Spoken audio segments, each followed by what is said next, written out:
भारत का ऑटोमोबाइल बाजार हमेशा से टाटा, महिंद्रा, मारुति सुजुकी और हुंडई जैसे दिग्गज कंपनियों के नियंत्रण में रहा है।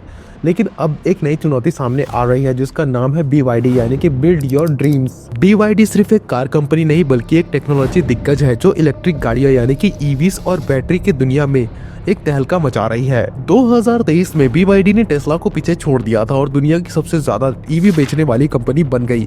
अब यह भारतीय बाजार में अपनी पकड़ मजबूत कर रही है जिससे कि टाटा, महिंद्रा और दूसरे लोकल कंपनी के लिए बड़ा खतरा खड़ा हो सकता है। लेकिन यहाँ पर सवाल यह आता है कि BYD भारतीय कार इंडस्ट्री के लिए इतना बड़ा खतरा क्यों है? इसका 3 मुख्य कारण है। लेकिन यहाँ पर सवाल यह है कि BYD भारतीय कार इंडस्ट्री के लिए इतना बड़ा खतरा क्यों है? क्या इसकी टेक्नोलॉजी भारतीय कंपनी से ज्यादा एडवांस है? क्या BYD की गाड़ियां सस्ती, ज्यादा पावरफुल और ज्यादा भरोसेमंद है, या फिर क्या BYD भारतीय ग्राहकों का भरोसा जीत सकती है या फिर नहीं? आज हम इस वीडियो में BYD के विस्तार, उसकी रणनीति और इस बात पर चर्चा करेंगे कि कैसे यह भारतीय दिग्गज कंपनी के लिए सबसे बड़ा चुनौती बन सकती है। तो बने रहिए हमारे साथ क्योंकि यह बेहद दिलचस्प होने वाला है। अब सबसे पहले आपके मन में तो यह सवाल आ रहा होगा कि इस कंपनी की गाड़ियां तो इंडिया में बिकती ही नहीं है, तो मैं ऐसी बातें आखिर क्यों कर रहा हूँ? वेल, इंडिया के अंदर इनकी गाड़ियां इसलिए नहीं बिका करती क्योंकि ये इंडिया के अंदर मैन्युफैक्चरिंग ही नहीं किया करते। ज्यादातर ये हमेशा चाइना से इंपोर्ट करते हैं इंडिया के अंदर, जिसकी वजह से यहाँ पर इनकी गाड़ियों की प्राइसेस बढ़ जाती है और इनकी सेल्स बहुत ही ज्यादा कम हो जाती है इंडिया के अंदर। वैसे अगर 2023 की बात किया जाए तो इंडिया के अंदर एक प्रोडक्शन प्लांट बनाने का इन्होंने इंडियन गवर्नमेंट के सामने प्रपोजल रखा हुआ था, लेकिन इंडियन गवर्नमेंट ने इसे रिजेक्ट कर दिया था। लेकिन इन सभी चीजों के बावजूद इंडिया के अंदर BYD अपना प्रोडक्शन प्लांट लगाना चाहती है, जिसके बारे में आगे चलकर हम डिटेल में बात करेंगे इस वीडियो में। लेकिन आप ये समझिए कि अगर ये कंपनी इंडिया के अंदर पूरी तरीके से पूरी ताकत में आती है तो इंडिया के ऑटोमोबाइल कंपनी में ये पूरी तरीके से राज करने की पूरी शक्ति रखा करती है, क्योंकि जिस स्पीड से ये लोग गाड़ी बनाते हैं और जो टेक्निकल एडवांटेजेस इनके पास अवेलेबल है आज की डेट में किसी भी कार कंपनी के पास अवेलेबल नहीं है, इसलिए मैं ऐसा कह रहा हूँ। लेकिन यहाँ पर इंडिया जैसे मार्केट में सक्सेसफुल होना सिर्फ इतना ही चीजों का काफी नहीं होता आपके पास होना। लेकिन यहाँ पर सरप्राइजिंग बात तो ये है कि BYD इंडियन मार्केट के हिसाब से यानी कि इंडियन कस्टमर के हिसाब से तैयार भी हो चुकी है। चाइना में भी ऐसी कार्स है उनकी जो कि इंडियन कस्टमर को बहुत ज्यादा भाती है और इंडियन कस्टमर उनको चाहते हैं इंडिया के अंदर। लेकिन यहाँ पर इन सभी चीजों पर चर्चा करने से पहले हम ये जानेंगे कि कैसे महज 25 से 30 साल पुरानी कंपनी EV मार्केट को पूरी तरीके से कैप्चर करने वाली है आने वाले टाइम पे। तो चलो यहाँ पर सबसे पहले इसकी हिस्ट्री से शुरुआत कर लेते हैं कि आखिर ये क्या है, क्या और क्यों है।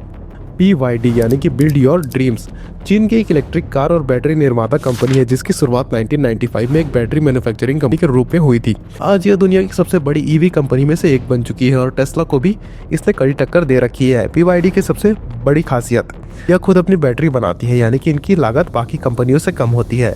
2023 में BYD ने टेस्ला को पीछे छोड़कर दुनिया में सबसे बड़ा यानी कि सबसे ज्यादा EV बेचने का रिकॉर्ड बना लिया था। यह EV के लिए कटिंग एज टेक्नोलॉजी इस्तेमाल करता है जिसमें गाड़ियां ज्यादा पावरफुल और सस्ती हो जाती है। सन 2003 में BYD ने चीन के एक ऑटोमोबाइल कंपनी यानी कि क्वानचिन ऑटोमोबाइल को खरीद लिया। इसके बाद BYD ने अपनी पहली कार BYD F3 लॉन्च की जो चीन में काफी ज्यादा पॉपुलर हुई। शुरुआत में BYD सिर्फ पेट्रोल कार बनाती थी लेकिन कंपनी का असली मकसद इलेक्ट्रिक व्हीकल मार्केट को बदलना था। 2003 में BYD ने पेट्रोल कारें बनानी शुरू की लेकिन असली गेम EVs था। 2008 में BYD ने अपनी पहली electric car BYD F3 DM launch की जो कि एक प्लग इन हाइब्रिड थी। 2009 में अमेरिकी अरबपति वॉरेन बफेट ने BYD में $230 मिलियन का निवेश किया जिससे कंपनी को ग्लोबल पहचान मिली। 2010 के बाद BYD ने पूरी तरीके से इलेक्ट्रिक गाड़ियों और बैटरी टेक्नोलॉजी पर फोकस करना शुरू कर दिया। BYD ने इलेक्ट्रिकल टेक्नोलॉजी यानी कि EV टेक्नोलॉजी में निवेश बढ़ाया और बैटरी इनोवेशन पर ध्यान दिया। 2015 में BYD ने चीन के साथ साथ यूरोप, अमेरिका और अन्य देशों में EVs एक्सपोर्ट करना शुरू कर दिया। 2018 में कंपनी ने दुनिया को सबसे advance lithium iron phosphate LFP battery बनानी शुरू कर दी जो ज्यादा सेफ और पावरफुल थी। 2021 में BYD ने पेट्रोल कारों का प्रोडक्शन पूरी तरीके से बंद कर दिया और सिर्फ EV और हाइब्रिड गाड़ियां बनाने शुरू कर दिया यानी कि इस पर फोकस ज्यादा बढ़ा दिया था उन्होंने। 2023 में BYD ने टेस्ला को पीछे छोड़कर सबसे ज्यादा EV बेचने वाली कंपनी बन गई। BYD अब दुनिया की सबसे बड़ी EV निर्माता बन चुकी है।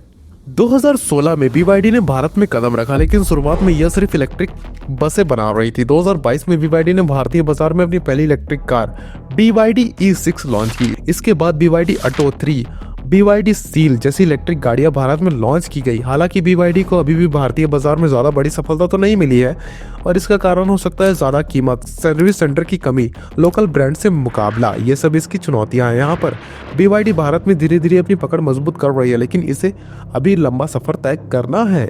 अब ये तो हुई यहाँ पर इसकी बहुत थोड़ी सी हिस्ट्री की बात। अब थोड़ी यहाँ पर ये भी बात कर लेते हैं ये इतनी सक्सेसफुल क्यों है, और इसके सक्सेसफुल होने का रीज़न इसकी बैटरी टेक्नोलॉजी है। तो ज़रूर थोड़ी सी इसकी बैटरी टेक्नोलॉजी के बारे में भी बात कर लेते हैं।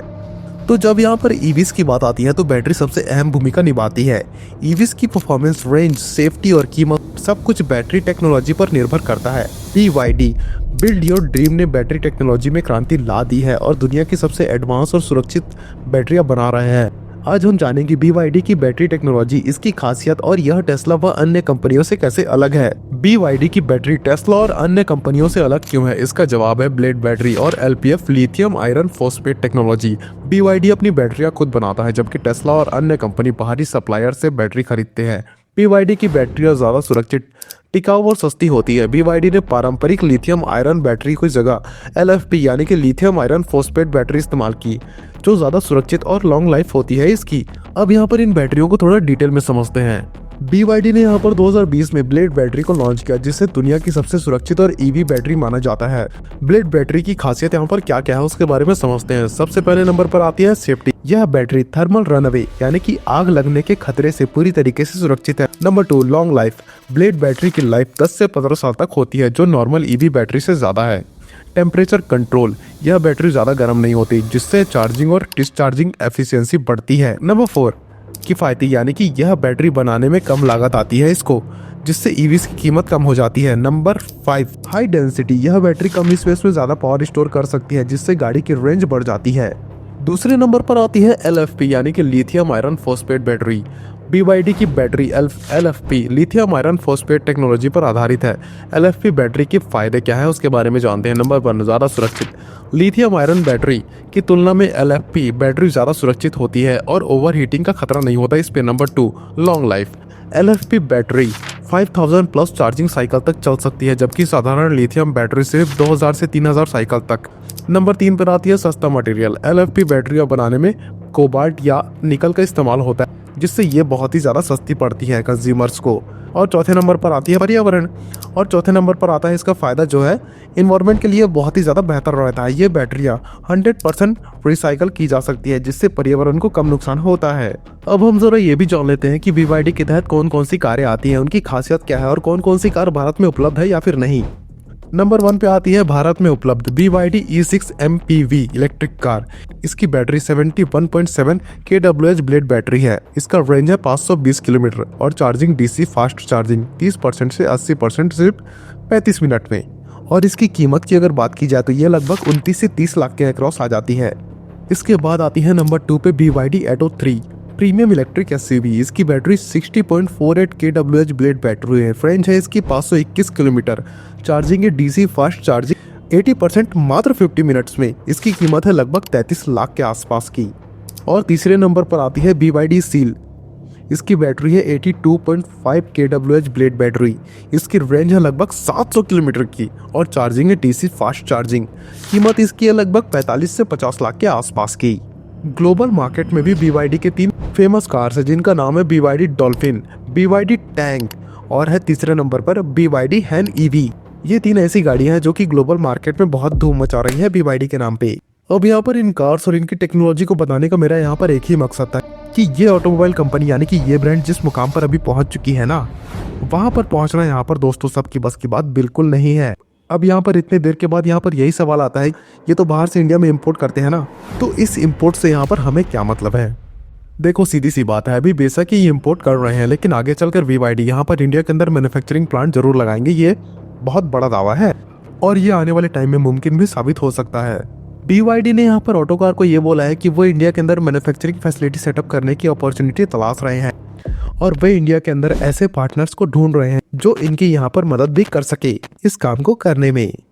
यानी कि आज नहीं तो कल इंडिया के अंदर ये फुल फ्लैश्ड आ सकती है BYD। और ऐसा होता है तो इंडिया के अंदर जितने भी कार ब्रांड EVs बेच रहे हैं ना, उनका मार्केट यहाँ पर खराब हो सकता है।